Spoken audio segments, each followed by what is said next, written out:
रजीम बिस्मिल्लाहिर्रहमानिर्रहीम। प्यारे बच्चों, अस्सलाम वालेकुम।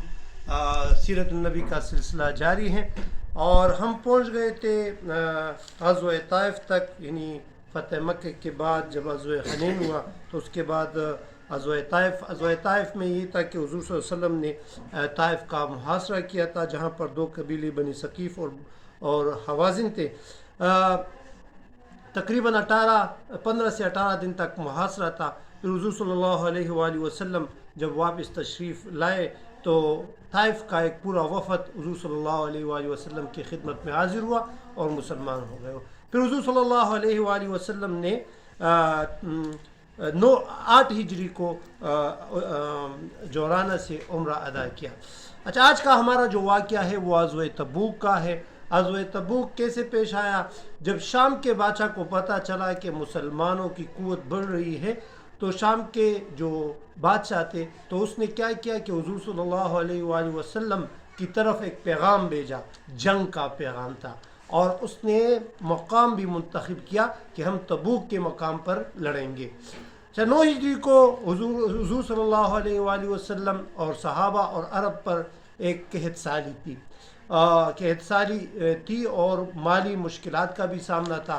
तो हुज़ूर सल्लल्लाहु अलैहि वसल्लम ने सहाबा को जमा किया और मशवरा किया कि हम जंग की तैयारी करेंगे। तो तमाम सहाबा यकजा होकर हुज़ूर सल्लल्लाहु अलैहि वसल्लम के हुक्म को माना और तैयारी शुरू की। सबसे पहले चंदा जमा किया गया। एक वो जो मशहूर वाक़या है हज़रत उमर रज़ी अल्लाह ताला अन्हु का और हज़रत उमर फ़ारूक रज़ी अल्लाह ताला अन्हु का, उसमें यह था कि हज़रत उमर रज़ी अल्लाह ताला अन्हु ने अपने घर का आधा सामान जो था वो हुज़ूर सल्लल्लाहु अलैहि वसल्लम को पेश किया, इस जज्बे से कि इस चंदे में मैं हज़रत अबू बकर सिद्दीक़ रज़ी अल्लाह ताला अन्हु से आगे होऊंगा। लेकिन जब हज़रत अबू बकर सिद्दीक़ रज़ी अल्लाह ताला अन्हु आए तो उसने घर का पूरा सामान जो था वो हदिये यानी चंदे में पेश किया। हज़रत उस्मान रज़ी अल्लाह ताला अन्हु ने 100 ऊँट जो हैं वो चंदे में दिए और उसके साथ घोड़े भी थे। अच्छा, रास्ते में कुछ मौजज़ात हुए। सबसे पहले जब हज़रत अबू ज़र ग़फ़ारी रज़ी अल्लाह ताला अन्हु ने देखा कि सब अलहदा चल रहे हैं तो फरमाया गया कि ये लोग अलहदा मरेंगे। तो वही हुआ। फिर उस ग़ज़वा तबूक से के जंग के दौरान रास्ते में हुज़ूर सल्लल्लाहु अलैहि वसल्लम से ऊँटनी गुम हो गई।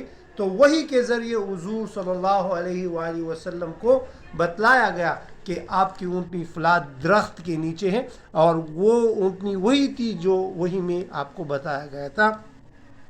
अच्छा, तबूक पर जब पहुँचे तो हरकल जो था, यानी हरकल हमस जो रूम का बादशाह था, वो अपने साथियों समेत वापस भाग गया था, चला गया था। हुज़ूर सल्लल्लाहु अलैहि वसल्लम और उनके साथियों ने तकरीबन 15 दिन वहाँ क़याम किया और हज़रत खालिद रज़ी अल्लाह ताला अन्हु को हुज़ूर सल्लल्लाहु अलैहि वसल्लम ने अकीदर नसरानी की तरफ भेजा और उसको कहा कि ये आपको रात के वक्त शिकार करते हुए आपको मिलेगा। तो हज़रत खालिद रज़ी अल्लाह ताला अन्हु जब पहुँचे तो वही हुआ जो हुज़ूर सल्लल्लाहु अलैहि वसल्लम ने फरमाया था। वो शिकार कर रहे थे और उसको हज़रत खालिद रज़ी अल्लाह ताला अन्हु ने गिरफ़्तार किया और तकरीबन 15 या 20 रोज़ क़याम के बाद हुज़ूर सल्लल्लाहु अलैहि वसल्लम एक फ़ातह की सूरत में वापस आ गए। ये ग़ज़वा रमज़ान मुबारक 9 हिजरी को ख़त्म हुआ और मदीना को हुज़ूर सल्लल्लाहु अलैहि वसल्लम यानी वापस पहुँच गए थे।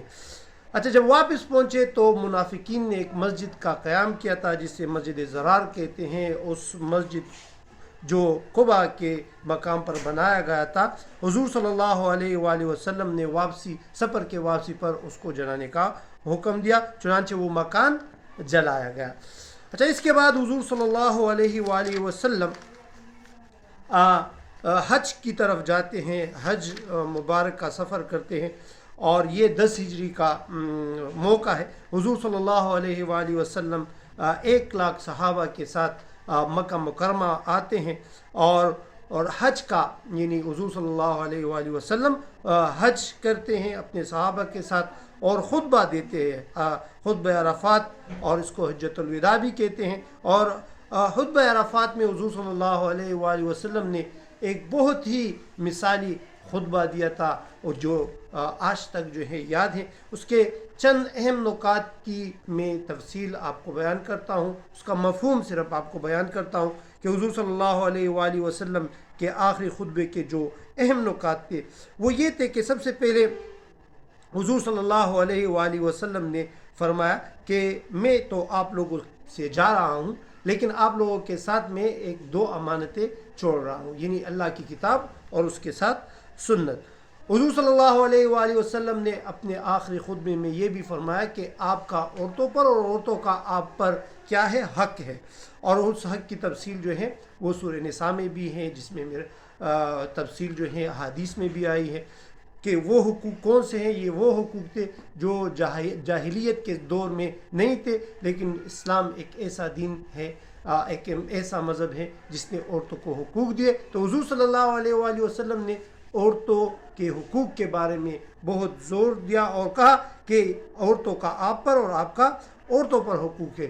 پھر زور کس بات پر دیا، ایک اور نقطہ کہ آپ امانتوں کا خیال رکھیں گے، اور حضور صلی اللہ علیہ وآلہ وسلم نے کہا کہ آپ ایک آدم کے اولاد ہیں، کسی عربی کو عجمی پر اور کسی عجمی کو عربی پر کوئی فضیلت نہیں، فضیلت صرف تقوی پر ہے۔ جو تقوی دار ہوگا وہ فضیلت میں بہتر ہوگا، وہ سب سے افضل ہوگا۔ حضور صلی اللہ علیہ وآلہ وسلم نے تبلیغ کا بھی حکم دیا کہ آپ لوگ دین اسلام کی تبلیغ کرو گے، اور پھر وہ حضور صلی اللہ علیہ وآلہ وسلم پر آیات بھی نازل ہوئی جس کا ترجمہ یہ ہے کہ آج میں نے تمہارے لیے تمہارے دین کو مکمل کر دیا اور تمہارے اوپر اپنی نعمتیں پوری کی اور تمہارے لیے دین اسلام کو پسند کیا۔ پھر حج سے جب حضور صلی اللہ علیہ وآلہ وسلم فارغ ہوئے تو آپ صلی اللہ علیہ وآلہ وسلم واپس مدینہ چلے گئے، اور مدینہ میں پھر کچھ عرصہ جو ہے وہ ایک مرض میں مبتلا رہے، اور اس کے بعد حضور صلی اللہ علیہ وآلہ وسلم اس دنیا سے رحلت کر گئے۔ یہ ہمارے سیرت النبی کا ایک سلسلہ تھا جو ہم نے شروع کیا تھا، اور آج اس کا اہتمام ہوا۔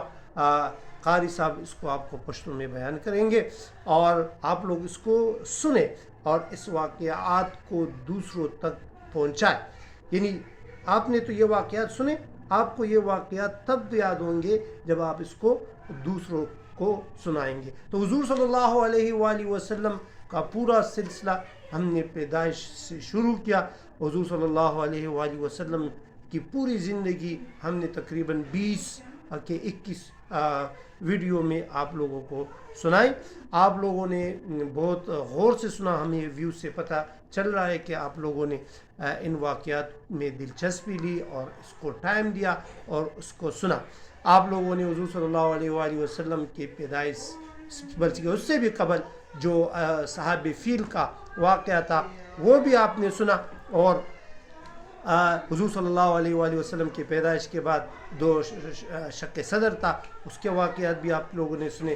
پھر جو حضور صلی اللہ علیہ وآلہ وسلم کی تجارت کے ذکر، جس میں خدیجہ بی بی رضی اللہ تعالیٰ عنہ، اور اسی طرح پھر وہ سفر، تجارت کا سفر سے لے کر پھر حجر اسود کا قصہ، پھر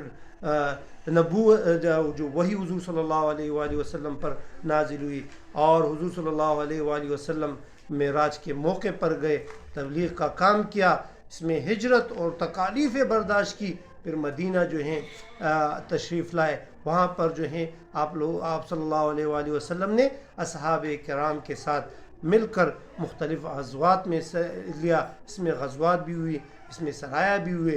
حضور صلی اللہ علیہ وآلہ وسلم کی زندگی تمام مسلمانوں کے لیے ایک نمونہ ہے، اور حضور صلی اللہ علیہ وآلہ وسلم اخلاق کے ایک اچھے نمونہ تھے، پیکر تھے، اور ہمیں اپنی زندگی میں حضور صلی اللہ علیہ وآلہ وسلم کے بتائے ہوئے اصول و قرآن اور سنت کے مطابق زندگی گزارنے کی جو ہے وہ ضرورت ہے۔ ہمیں چاہیے کہ ہم اس کو سنیں اور سننے کے ساتھ ساتھ اس پر عمل بھی کریں۔ کوئی سوال ہو آپ لوگ کمنٹس میں پوچھ سکتے ہیں، انشاءاللہ ہم آپ کے ساتھ مزید اس طرح کی ویڈیو شیئر کریں گے۔ آپ لوگ ہمارے ساتھ جڑے رہیے اور ہمیں اپنی دعاؤں میں یاد کریے۔ وآخر دعوانا الحمدللہ رب العالمین۔